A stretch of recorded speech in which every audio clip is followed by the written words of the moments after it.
fan that we get together and talk about Cobras. I am Gina Bahina, and alongside is probably the more familiar face you know, my brother, Jose Bahina. Hey, everybody. So today we're just going to get together and talk about some fun stuff, kind of look back at the most recent Cobras game, which was Saturday against Albany, and see kind of where the team stands for the season. Yep. So as you can tell, we've got the replay going up here in the corner for you, whichever side that side. And like I said, so it was off to a pretty good start. Stick around. Like I said, later on we're gonna have a little bit of we're gonna do another ticket giveaway. We did one last week. That was fun. And Jose's got another great interview for you guys. Yep. This week he sat down with Adam Smith, and so hopefully gonna bring some more fun and enlightenment. Yeah. So we'll get to that one for you guys. Going down the stretch here. Anyway, so we need to again make sure you're subscribed to the Carolina Cobras YouTube channel here. You'll never miss a chance to join in on the conversation during the live streams. You can click the red subscribe button and see not only this but all the other bonus content that you're going to get from the Carolina Cobras. Like I said, some of the Cobras Corner interviews with the sit down with head coach Josh Rezanalo. Like I said, you're going to get all that if you're subscribed here to the YouTube channel. If you're not, you're going to miss it. Make sure you hit the notification bell so you can actually find out. Yeah, and you'll see when we go live here. So that's always fun to do. And of course, you can go back and watch last week's episode. You'll be able to watch this episode next week and the week after if you want. So, all right. So before you do that, before you get into this, yeah, okay. I just want to give a huge shout out to everybody for all the feedback and everything we got for last week's episode. Keep that coming, because the more you let us know, the better we can fine tune this. Because as we are contributors to the team, but first and foremost, we're fans. And so we love to hear that kind of feedback so that we can make it better for you guys, the fans. Exactly. Yep. Like I said, the better you do that, the more we can curate this. So down to the nitty gritty, right? So let's go into the game review against the Empire this week. So we were just talking about it too. So the Cobras kind of had a little solo night to play because we had Columbus and who did Columbus play this week? We were just watching. Jacksonville? No, they didn't play Jacksonville. Jacksonville, the Predators. Yeah, they played the Predators, and then so Carolina got the night to themselves for the Saturday to watch that. So anyhow, let's get down to what the Cobras did here. So again, coming up against the Albany Empire, there, it was a big win for Carolina. What can we say? Really, I mean, it was really close, like points wise, to their performance in week 1 at Albany. As far as I think it was 7 points difference maybe. Sorry, it was bugging me. I kept hearing an echo or something. I realized that these speakers were on over here outside of my headphones. Okay, I thought it was me. Yeah, that's what I was looking for. I was looking around like, where's that extra sound coming from? Anyhow, this is why we can't have nice things. Yeah, it's a little bit of a tricky situation here. Anyway, so 50-58, Carolina wins. Again, this is the second win on the season against Albany. They play them one more time. Again, Carolina comes in. Jonathan Bain with he had 42 attempts, 17 incompletions, but completes 25 of those for 249 yards. It's good 6 touchdown passes. One of the big things I noted during this game, which was great, was that DJ Myers is back for Carolina. He missed 2 weeks, week 5 and 6. He hasn't played with Carolina since about the middle of May, and he came in and made an impact, which is good. He had 2 touchdown receptions, eight receptions, 74 yards, the 2 touchdowns. That's good. I'm glad to have DJ back. I know it's kind of been burning him up, just having to sit by and watch. Definitely missed the week last week actually. I know we were talking to him, and he was saying he's like, I can't wait to get back out there, and it shows. Yeah, I know. I think originally he said too that he had only hoped that would only be missing the short week game on that Friday night. Mm-hmm. But again, it got stretched out a little bit further than that. That was the game against San Antonio. That Friday night game he had to miss, and then the next one against Jacksonville too. So again, glad to see him back. Other notable Cobras in that game though. Zach Brown, looking at him with the rushing touchdown there, and he also came through on receiving 7 yards too. It's nice. It's good to see the ball get spread around here a little bit, especially again, you got James Summers with a couple of grabs here. Kendrick Ings also getting a touchdown. it's nice. I like it. I'm glad to see the Cobras bounce back. Absolutely, it's great that the guys. That's the one thing, like with them together, you never know where the ball is actually going to go because there's not just one guy. Um, so they're able to spread that out. Are you still hearing that? Maybe I don't know. I thought I had taken care of. Anywho, but point being though, like I said, one of the kidding, it was me. okay. I was gonna say we have to set up everything here and make sure it's kind of like I said, a little clean sound environment. So we have to keep checking everything. Anyways, but one thing that was noticeable is this was a review heavy game. Again, there was 5 different video reviews. I think all five of them went the Cobras' way, at least if I remember right. But again, the big one being the intentional grounding call at the end of the game, right there, end of the game, yeah.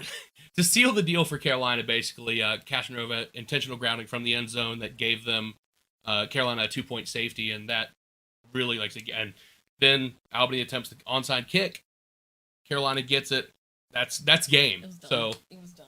Again, super close game, and that's to me. And I mentioned this to head coach Josh Razzanalo before too. I think it's a little bit more of a in the spirit of arena football that we're not seeing so many blowouts this season. Again, you look back at some of the scores. I mean, just around the league in general. Like I said, Albany and Columbus, they had a 39-31 game. Even the 2-point game. The Gunslingers are right there. I mean, to be winless, they're getting closer. They're so close that I'm sure that they can taste it. It's just they're getting better.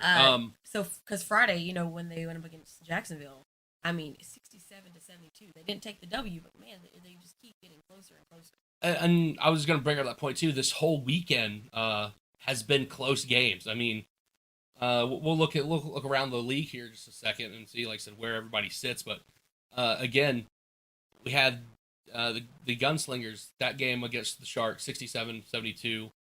Lions 44-48 lost to the Predators. Again, super close in all these games, which, like I said, to me, that's the spirit of arena football. I like that. I like these games not, like I said, you don't want to run away.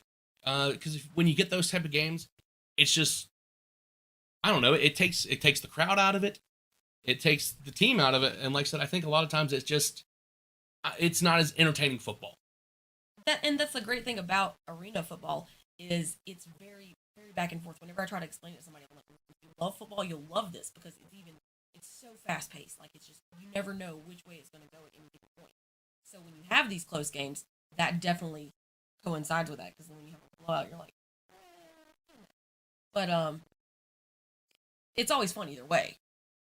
Right. I mean, it's I guess if it's your team in the blowout, blowing another team out, maybe, and you're there, you're in the crowd, cool, it's the home crowd. Yeah, that's probably plays a little bit better into that fact. But I don't like blowout games. I don't even like when, again, it is the home team blowing out somebody else. It's just, again, in a 6-team league, you don't want that. You don't really want a team going winless either, but like I said, right now that's the circumstance and that's the reality. It kind of reminds me, somebody has to lose, and unfortunately at this point, well, yeah. Well, again, if but they're getting better. Well, if Carolina is scooping up 6 out of 7 wins, yeah, you're right. They can't. There's only so many wins to be spread around. But you know what? I was gonna say though that the San Antonio Gunslingers kind of give me shades of Lehigh Valley from a few years ago. No, they're not that bad though. I don't think Lehigh had a rough year that final year they were in the league in 2018. That wasn't like a face of like, ooh, that's shade. But I was a face of like a revelation. Yeah, like I said, they're. It wasn't shade. It was a revelation. Again, that's a team that I wish was still in the league because, again, like I said, it's one of those things. I loved their atmosphere. I always loved that black turf and like the black and gold or black and yellow, however you want to look at it. I think they just looked sharp, and I know, like I said, they had a long history with like PIFL and other leagues before they were in the NAL, but I wish they were still around, to be honest. Just one of those thoughts. So again, going back to the whole league as a whole here, looking at the standings, we got Carolina again 6-1 right now, leading the league, and it's good to put a little bit of distance between them and the Empire right now. That's important because they're in second place at 4-2. Their only 2 losses come in against Carolina, so again, good to put a little room there. Then Orlando in third at 3-3, and again, then we get down to the below 500 teams. Absolutely. So then that's going to bring you to the Sharks in fourth place, looking at 7-3, and No, they're Oh, 7 sorry, games. Yeah. 7 games at 3-4. Yeah, I was like, wait a minute, whoa. I was like, they've been playing a lot longer than everybody else apparently.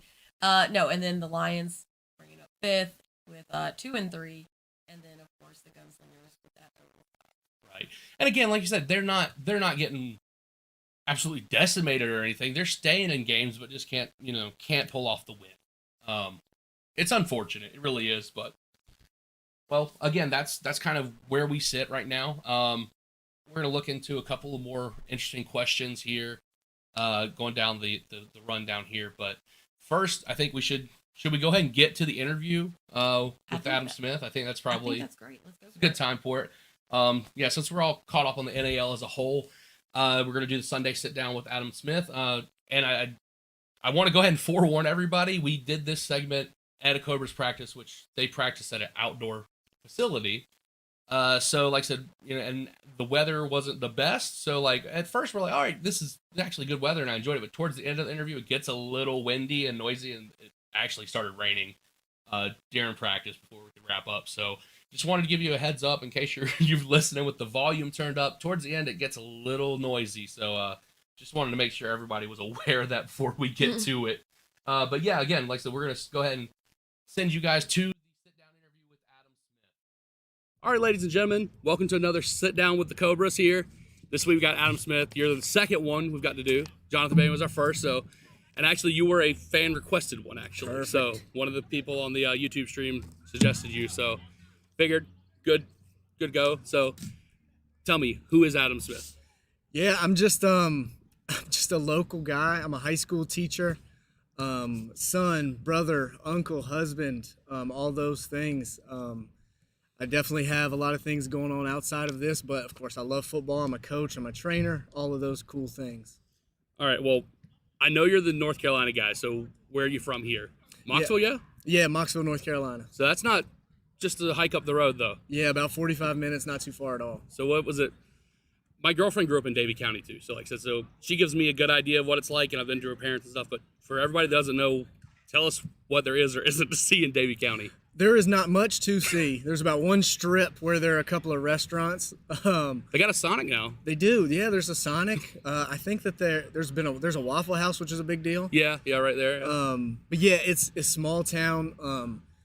Football is king. It's kind of the Friday Night Lights deal, where Friday nights everything closes down. Everybody goes to the high school game. It is just one high school. Tight knit community, a bunch of family.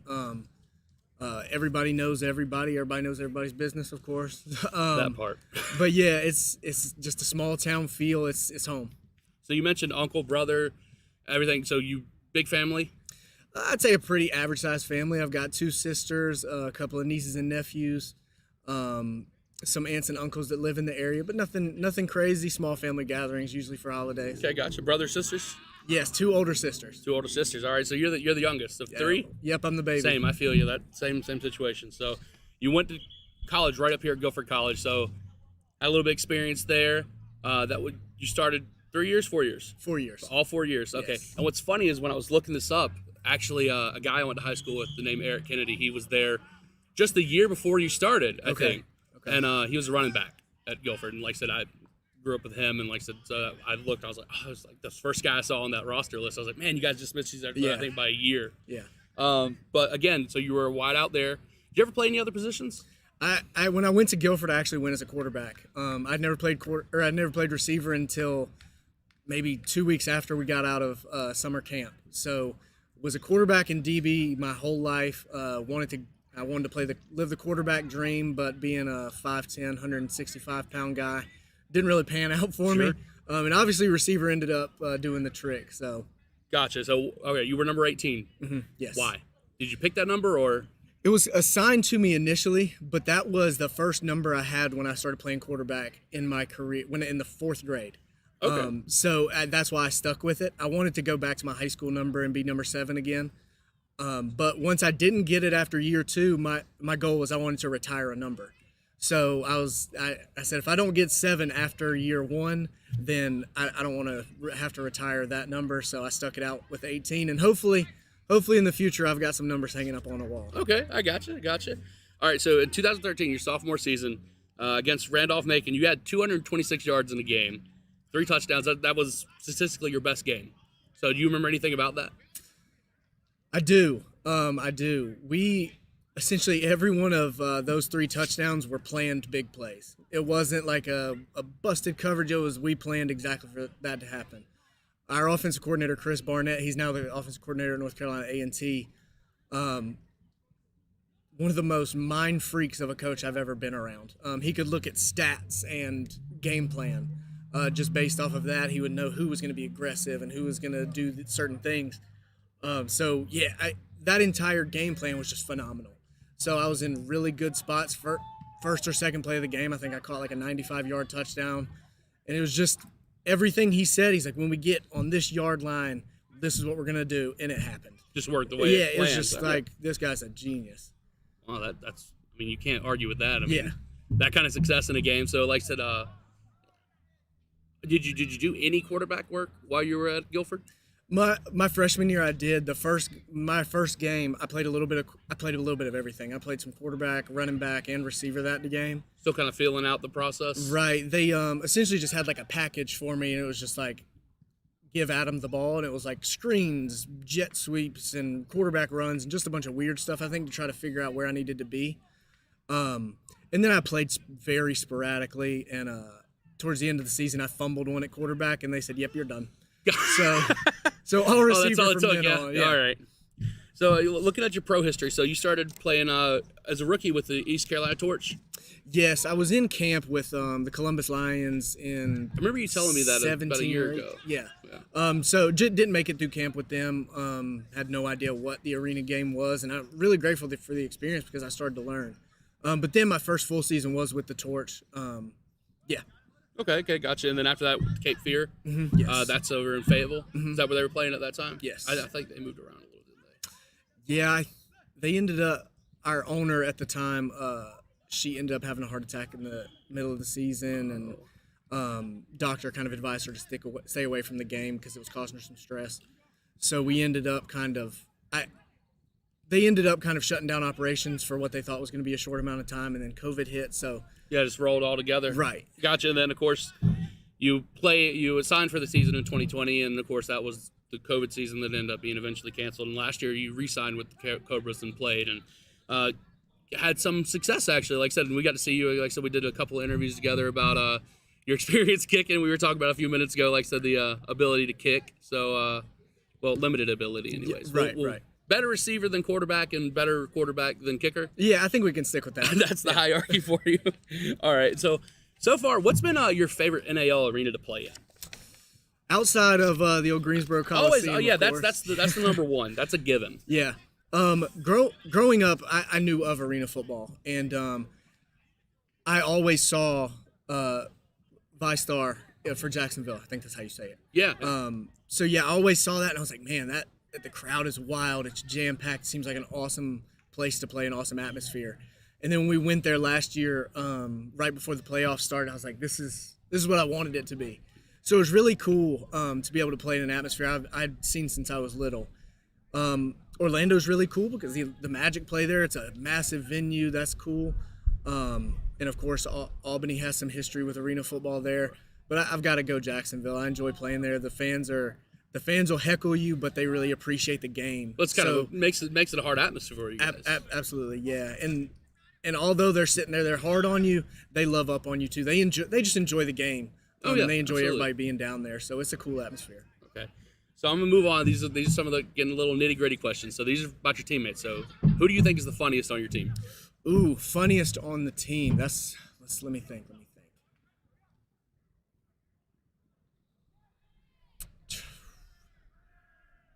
I might go with Trey Long. He's a funny guy. Yeah. Kind of quiet when people first meet him, but yeah, I think he might be the popular answer to be the funny guy. Okay. Yeah, I'm going to go with T-Lo. So now who's the most serious? Most serious.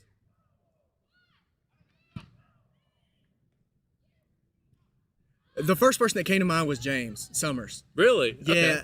And I don't think he probably isn't the answer, but when he locks in, he's very, very, very, very, I don't know how to say it, very tunnel vision. I got you. So the moment that he locks in, Don't piss him off. See, that was the thing. We had a weird. Jonathan Bay told me DJ Meyer is real serious when he gets down to business. That's absolutely. So, like I said, and it wasn't the answer I expected either. So that kind of makes sense to me. Like I said, Right. So I kind of thought DJ kind of a joker too, like James. So, like I said, so next question: who do you want to see do this next? What do you mean? Do this interview. Oh, do this interview. Yeah. Oh. I was like, man, what? Oh, Should have specified. Yeah. Let's see. Who should go next? Everybody loves ZB. Everybody loves Zach Brown, man. Yeah, gotta love ZB for sure. So I can't imagine that people wouldn't love seeing him on here, hearing that Georgia. That might be next. Yeah, hearing that Georgia accent a little bit. All right. So since it doesn't work the same way, I got to ask Jonathan Bain what he had found around here. But you're a native son, so what's the one place you take the new guys to? The one place I've told these guys to go to is Emma Keys, burger spot. That's a good one. It's a good one. A little hole in the wall towards downtown, like 5 minutes away from the arena. Great burgers, great fries, cool little like.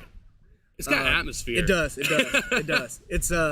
It's one of those places you see on Food Network where it's like, what the heck is this place? It's a dive. Yeah. And actually, just to plug it, the place next door to Sticks and Stones Pizza.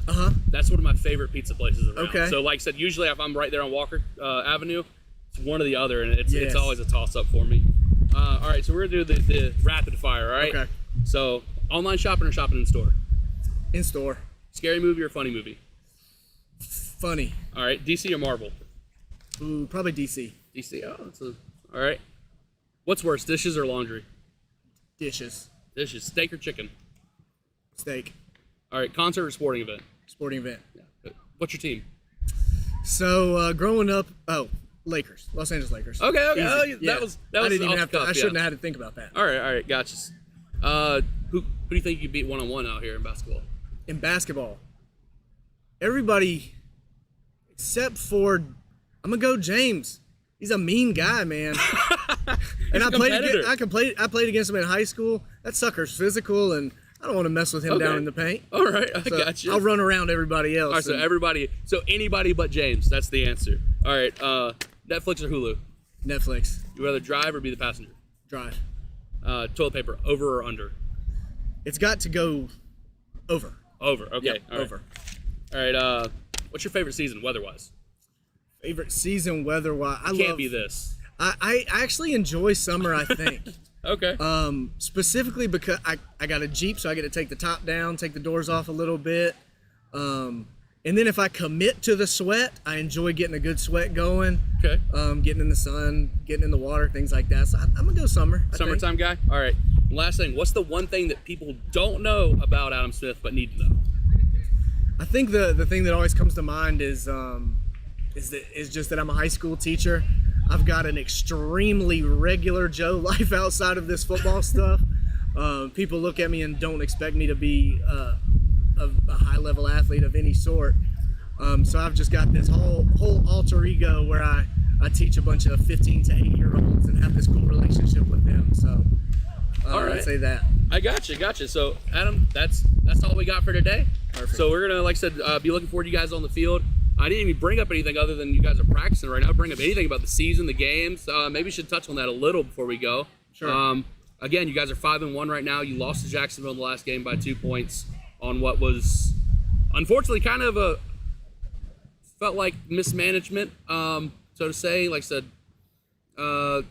what was your take from that? Because I know you guys, I was down there in the bench with you guys, and you were struggling to kind of get together and see what the plan was going to be, whether it was the rush down for the field goal or whether it was going to be the, just trying for a touchdown. But, I mean, what was it for you?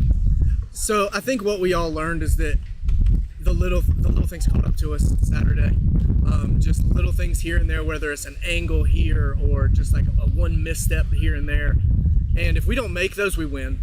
Even if we don't make those missteps on the last like 2-3 drives, we win. So if we put all of those missteps together from the whole game and fix them, I think we're 6-0 today. It's one of those things, like I said, you run that situation back, 9 times out of 10, you win. Right. So I think that what we're doing is that our coaches have said it multiple times this week. We just got to act like a championship team. We can no longer just ride this high of we're winning. we found some adversity, and now it's time to push back on that adversity and roll off some more wins. All right, well, like I said, that covers at least the football angle. Like I said, glad to get to spend some time with you and hang out here. Like I said, maybe we'll get ZB on here next week. He'll be fun. So appreciate your time, Adam. Yes, sir.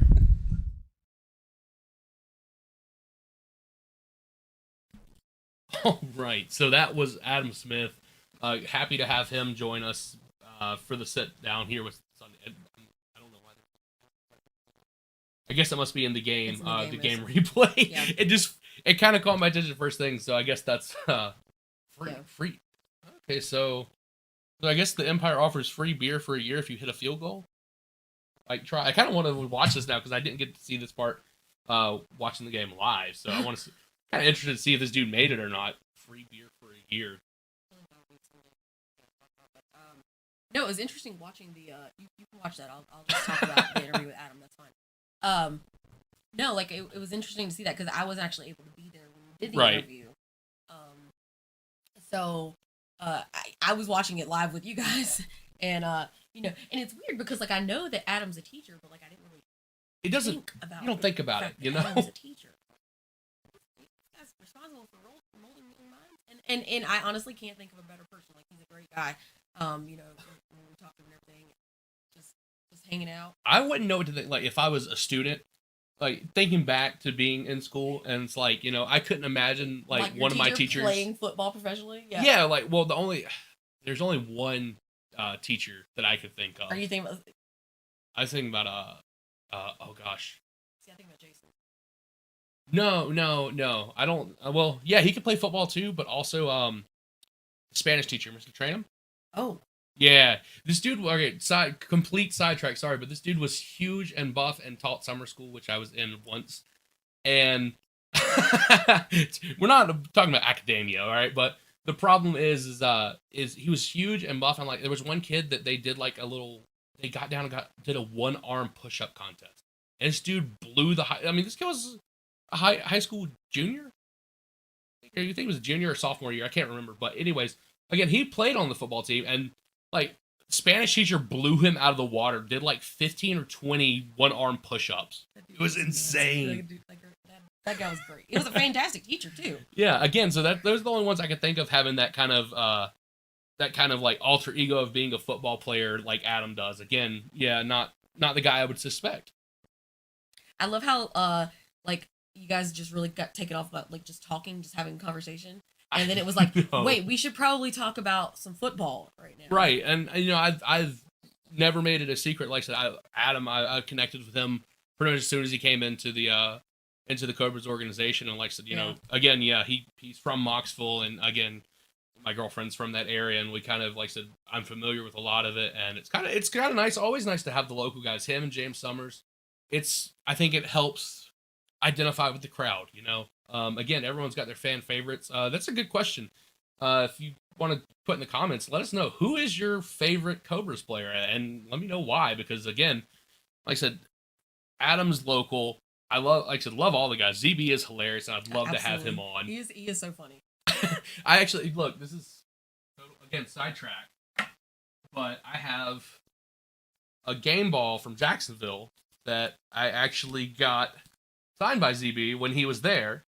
It's also signed by Devin Wilson, which is, I think, also just as cool. But again, like I said, just great guys. You gotta love them. And again, that's what probably been my favorite signing off season is Zach Brown, because again, he's a phenomenal guy, incredible football player, and like I said, he's infectiously funny, and even you can't be day mad one, around like we were like hanging out at training camp and stuff like that. Just a funny guy, and so I think Adam made a good choice there, seeing who we're going to see next. Exactly. My favorite part about Zach Brown is whenever you see him, it's a great day to be a Carolina Cobra. That's his saying, and it rings true every time I see him.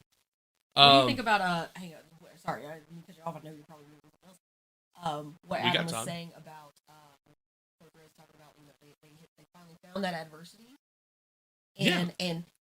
and manifesting that, hey, you need to be that championship team. Yeah, you do. I mean, you got to manifest it. That's something that I think is important. But yeah, like he said, you can't ride that high forever. And again, it's a monkey off the back situation where again, you don't know when it's. You're like I said, waiting for the other shoe to drop. We talked about it last week. You know, you never know when it's going to happen, and you lose. That helps you bounce It's that back. reality check, is what it is. Always. Anyways, but yeah, that's the part. You know, going into we're Emily threw me off a little bit of the show clock. Again, yeah, like so Adam has nominated Zach Brown for next week. But again, like so we are here to help appease the Cobras fans. So again, if you have any suggestions for the Sunday sit down, please let us know who's the player you want to see. Again, you can always let us know, and you can always email us at jb2mediapro@gmail.com. It'll be listed in the show notes, as well as all of the Carolina Cobras social media links. We got that down there. We've got the Facebook, Instagram, Twitter, Snapchat, I think is down there too, and also a link where you can buy Carolina Cobras tickets if you don't have them. But also, again, always subscribe to the YouTube channel. You'll know exactly where all these things are. There's always the Cobra Nation Facebook page. That's there too. Reach out at Cobra Nation NAL. I think that's right. My brain just turned off there for a second. But so many socials all at once, and you can reach out to us there. Let us know who you want to talk to, who you want to see. And like I said, I think Zach Brown's a good. We also, who was last week? We also got another DJ Myers. DJ Myers was the one. Well, he just Jonathan Bain just kind of mentioned him being serious. The other one was Jeremiah Stoffel. That's another name that came up as someone wanting to see him. So maybe we'll get around to him as well too. Going on though, again, here's our question, not only for discussion, but to you, Cobra Nation. How big is this bounce back win? What does it mean for the Cobras? I think it's pretty important, honestly. I mean, because if you were to me, it's like if you didn't get the W this week, it's kind of like then that kind of puts you in a feeling of. Yeah, it puts more doubt in the team and the organization. So as a Cobra fan, you see that W this week and you're like, yeah, that's fine. We can take the one that we got and we're going to keep pushing and push through. Right, absolutely. Again, you don't want it to come across as, okay, is there something, is it going wrong? Was it just kind of a pretender situation, winning the 5 games in a row? Again, you want to break that skid and make it a no losing streak. Make it just a hiccup, more or less. Like I say, I think it downplays the loss against Jacksonville. Again, 2 points, a 2-point loss again, and then you bounce right back and win on the road. I think that helps. Like I said, that definitely helps morale. It gives the confidence boost to all the guys, and like I said, and again, the fans thinking they don't have to worry. It kind of gives you that little breath of relief of, okay, this isn't a thing. We're back to we're that, again, 1-0 every week type mentality. Like my Facebook feed is alive, just like we're back at it. All the team, the players and stuff. They're very hyped about it, and I'm happy for them. First and foremost, I'm happy. Yeah, again, like I said, it's like I said, getting the one loss is a monkey off the back. Getting back into the win column, like I said, it just boosts everybody around. Like from that fan perspective, you got to be happy. Like I said, but again, you needed the win after losing to Jacksonville at home, and it's important to remain really performing at a high level when you're on the road, because as of right now, 4 of the 7 remaining games are on the road, and that's going to be the one this weekend in Columbus. You got one in San Antonio on the 25th of June, and then the 2 for Jacksonville. That's going to be a hostile environment to play in, and that's to close out the season. That's just natural. Yeah, like I said, but it's tough when you got that many stretches. And again, no bye weeks for Carolina, so you really got to go kind of like to the grindstone right now. And again, like I said, it's possible though. Like I said, you've got 6-1 6-1 right now, so I think it's still in a good place even with that tough road schedule. I think they're going to be like I said, I'm that person. I'm just like, you always believe. I love it. I do. I'm so positive about everything, and I'll talk to anyone, anywhere about anything, and I'll just be like, yes, we're going to do this. Okay. Well, the other question we had here, so the team's got 6 wins right now. Yeah. We got the season sweep over Orlando. This past weekend, got the win for the season series, if you want to call it that. They're now at worst 2-1 against the Empire with 1 game remaining. They're looking for, like I said, they got a split with Jacksonville right now, 1-1. Going to get a rubber match in the week after. They got 2 games remaining though, and then get to see the Lions the first time this weekend. They still have 3 games against them, so it's anybody's type of series. If you want to look at it that way, kind of from a baseball, or I don't know, baseball and hockey do that a lot. Kind of break that down. This is totally irrelevant, but like my brain has been such a hockey mindset Right. Recently, and unfortunately,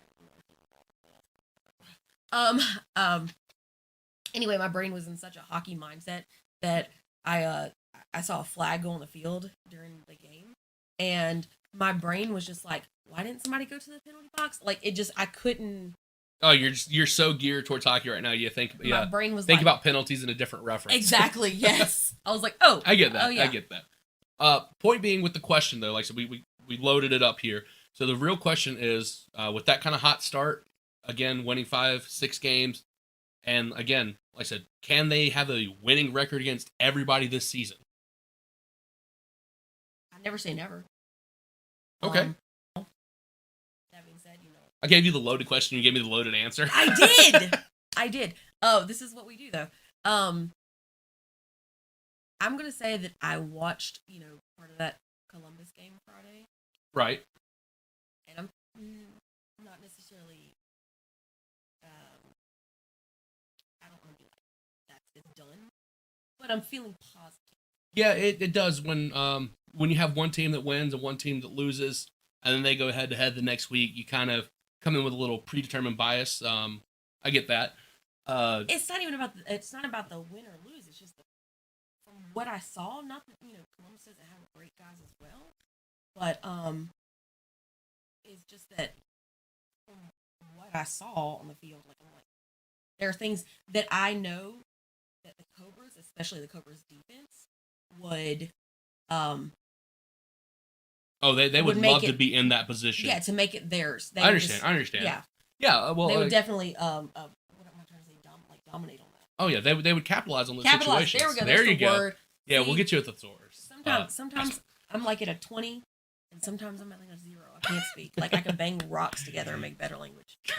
Anyway, so overall, Carolina needs 1 win against Jacksonville. Like I said, if you're looking at breaking down these season series type things, Jacksonville need 1 win to claim, like I said, the overall series. That would, like I said again, put them at, like I said, could end up being 3-1 at best there.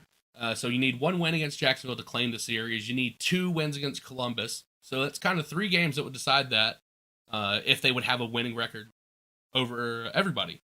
So basically what you're saying is that 3 games could decide that fact, and then basically it's Carolina versus all y'all. Carolina versus all y'all. Yeah, exactly. Like I said, 3 games that Carolina needs to win to, like I said, make that happen, have a winning record against everybody in the NAL and go into the playoffs on, a good foot. So well, I'm just saying, you heard it here first. Gina Bahina will not be mad at that.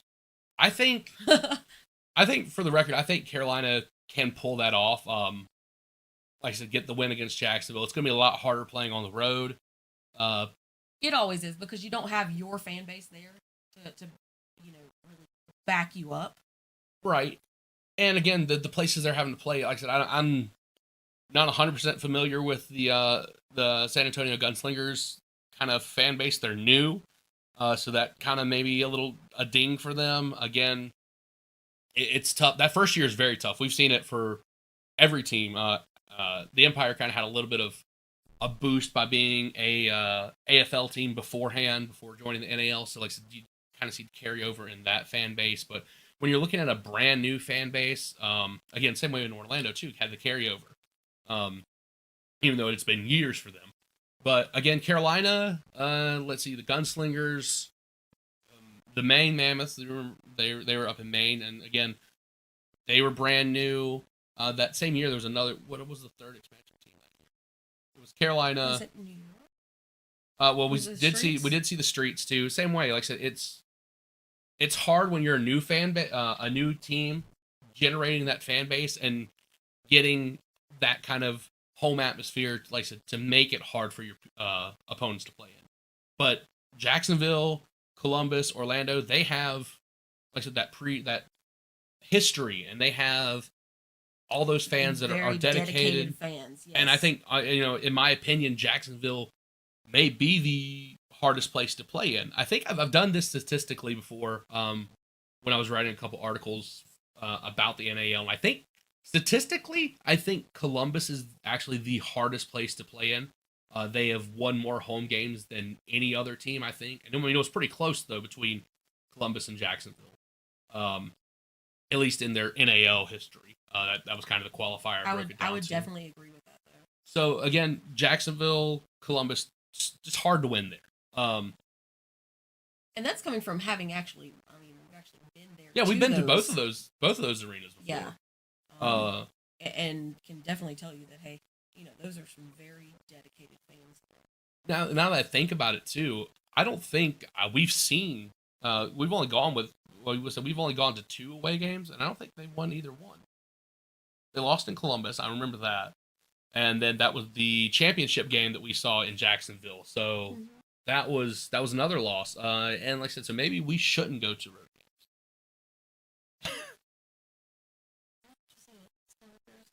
Yeah, you got to put it just call a spade, know right? your strengths, know your weaknesses. So. Right. So all right. So yeah. So again, we talked about it a lot, but so Columbus is next on the docket for Carolina. I've got the stats pulled up from their game against the Orlando Predators, and again, we watched, like I said, we watched that game, and the things that you really pick up from that game. There are definitely 2 things. Okay. Right. Yeah. So Darren Daniels was their quarterback for this game. Again, they have to be fine tuning or something's gotta. Well, you think they've got to be missing Mason Espinoza there. Again, it's just not the same. I don't think the Columbus Lions are the same team without him. I think he brought a lot to that team. I can get behind that. Yeah. I think the relationship between him and Jason Gibson really drove that team to a lot of the success that they had. And then, of course, there's other people, that have been involved in that. But again, I think they've been a driving force behind the Columbus team that we've seen the past couple of years that really intimidate and are able to win games that, like I said, they may otherwise not have been. And again, this is a game that we're talking about 4 points. This is a game that they could have won, I think, with a better quarterback. Like I said, no offense to Mr. Daniels, but not at all, no. I'm talking about when we're talking about the play of Mason Espinoza. If Mason Espinoza was there, I think they win this game. You look, he had four interceptions, Darren Daniels, 4 interceptions, 4 touchdown passes. A completion ratio just above 50%. So again, it's tough to say. Like I said, if there was better quarterback play, this goes Columbus's way, right? I think so. That's my opinion. Is that again? We will watch that last drive. But see, there were a lot of really high snaps. Yeah, especially even right if there you have a towards better, the end. like even if Mason Espinoza was there, and you have those really high snaps, like unless you're like go gadget arms, like that was true. He was, he did get hung out to dry a little bit by the high snaps. So yeah, maybe a new center to help. It's one of those things. It may not be like you have to fix both of those problems. You got to tweak it. It's just tweaking. And thank you, Dylan Clark, for the Columbus with the thumbs down. That's you just nothing job, with Columbus there.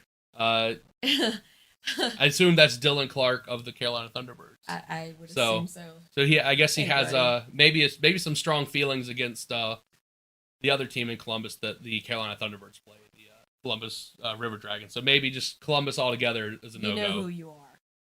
So, all right. But yeah, like I said, just between the high snaps and just the amount of penalties that Columbus was taking in that last drive, they had the ability to win it. It just didn't fall that way for them. Yeah, I'm never gonna bash anybody else because of that. Because guess what? They're out there doing it, and I'm not. I'm 5'3" and got nothing. Okay, no ups at all. And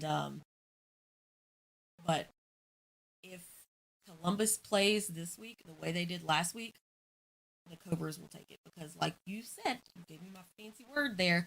The Cobras will capitalize on those errors. Right, absolutely. And again, and especially like I said earlier, if you see a team that's winning, that's going in against a team that just lost and lost, look shaky in that situation, it's hard to kind of say, oh, well, Columbus would have an upper hand there.